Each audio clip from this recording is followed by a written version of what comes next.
Your son says he wants to keep doing better, but he keeps falling off track. He says that he'll study, he'll work out, he'll quit whatever thing he's doing, he'll stop gaming, but then kind of falls to the same thing every day, every day. So if you're struggling with this, mom, then here's what you need to know. So my name is Dr. Agam Dewan. So I'm a child, adolescent, and adult psychiatrist. And so I help moms be able to connect with their sons and help them with their mental health. Over the years, something I've learned is that the main thing that motivates a lot of people is not just motivation, but rather it's accountability and positive peer pressure. I was just thinking about this the other day. Like a month ago, I was commuting into work, and I don't really want to go in. Like, it was like a tired day, but like I was like, okay, wait, no, I have to go because patients are counting on me, and my coworkers are counting on me to show up. And so I'm like, okay, I have to do this. I have to go. It doesn't matter how motivated I feel, like I have to go do this. Recently, I just had a few days ago. So I have a new school community where I'm running a coaching program. I'm helping nurse practitioners, teaching them psychiatry. But I woke up and I was like, oh man, I don't feel motivated to work. I kind of just want to chill. I didn't sleep well. And then I looked at our program and I saw, we had 35 members and 2 new members had joined last night. And, they're paying me money to join. And so I'm like, I have to work. Like, it's not that I can't, like, I have to do this because people are paying me real money to help them with patients, right? Like, they come to me for help, and like, let's say I don't know something. Well, that night I have to go, I research it. Like, for example, there's a patient who was feeling very down, unmotivated, like young guy, right? And I'm thinking of doing existential therapy with him.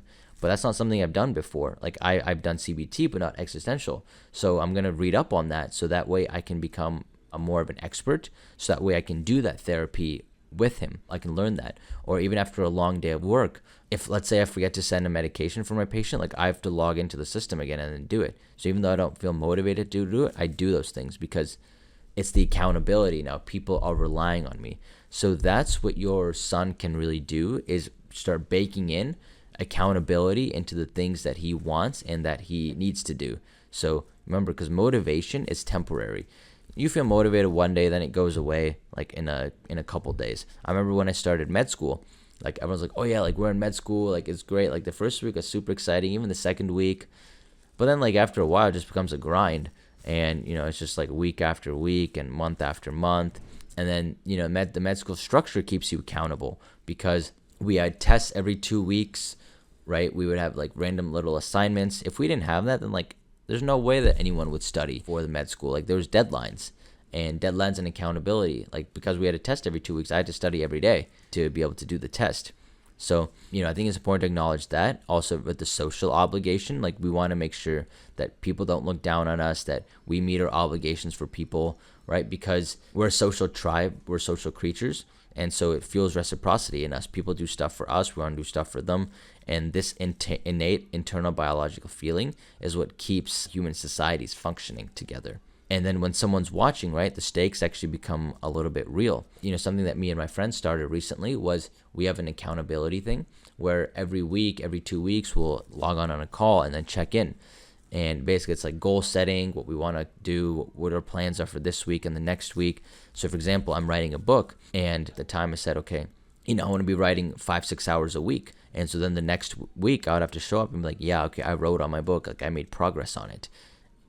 And then I knew that if I didn't do that, like let's say it's a Saturday morning and I'm sitting down, I'm like, oh, I just want to chill. But I'm like, no, like I have to write a book because I told my friends that I would, like, they're going to hold me accountable.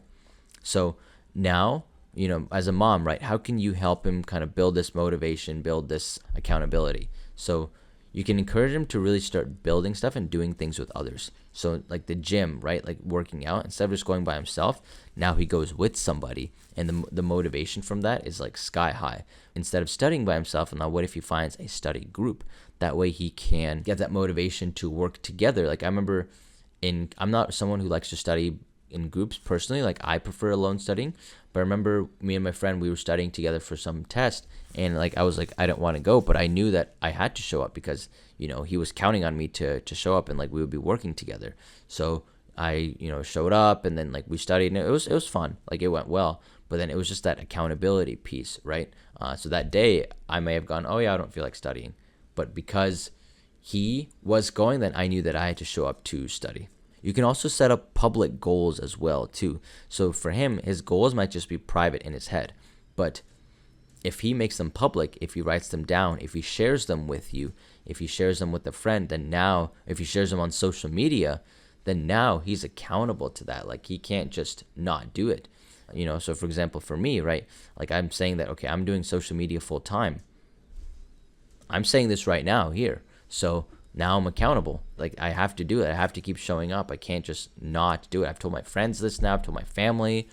I was looking for new jobs, and then I told the recruiters that, like, hey, I'm actually doing something else, so I don't really, I'll pass on this opportunity. So it's like more of a way I'm kind of boxing myself into this choice, but it's also giving me freedom because now I can just freely go down without any self-doubt. Yes, and then you can also do this at a family level too. So like, let's say you're having dinner, you can ask, okay, so what went well today? What were your goals? What's something that you want to work on? And then you can also share yourself too. The best ways that people learn is by example. So if you share how things are for you and what your goals are for the family, what your goals are for your career or for whatever, then it can encourage him to do the same thing too. And you guys all hold each other accountable. Then you can also start teaching him that. So as a teen or as a young adult, like, he probably thinks that everything's about him, and it's a very kind of like wrapped up in his own head. But then as you get older, you realize that ultimately you're not what matters. It's what you do matter. And especially as a man, like if you don't contribute as a man to society, then you're useless. Like, nobody cares about you. Your beauty doesn't matter. Like, you're not valued for your aesthetics. Or you're valued for the contributions and the things you can provide to this world. So, like, I've certainly realized that, right? So now everything that I do it's for other people. And that's what gives me satisfaction. Recording these videos, building a coaching program, taking care of patients. Like, it's all doing stuff for other people. And then that's what helps you keep going and to do it over and over, because you think of the people that you helped. Like, whenever I'm kind of feeling burnt out from patient care, I just think about, oh yeah, like, remember this guy? Yeah, we made a big difference in his life or her life. And I'm like, okay, well, shit, like, the stuff that we're doing actually makes a difference. So help him to kind of internalize that too, is that, okay, ultimately, like, life is not about you. It's about the people around you and the people that you can help and contribute to. It's why you always see billionaires, philanthropists. You always see, like, people who are successful, they always go towards philanthropy and donating, because ultimately when you accomplish everything for yourself, you just realize that the most important thing is just doing stuff for other people. So yeah, your son might not feel motivated all that time. That's completely okay. And so building that accountability into his life, into his structure, can be a very beneficial thing for him. And so if you want a consultant or my help with doing that, or helping him with his motivation or assessing his mental health, then feel free to book a consult in my bio, and we'll see if we're a good fit to work together.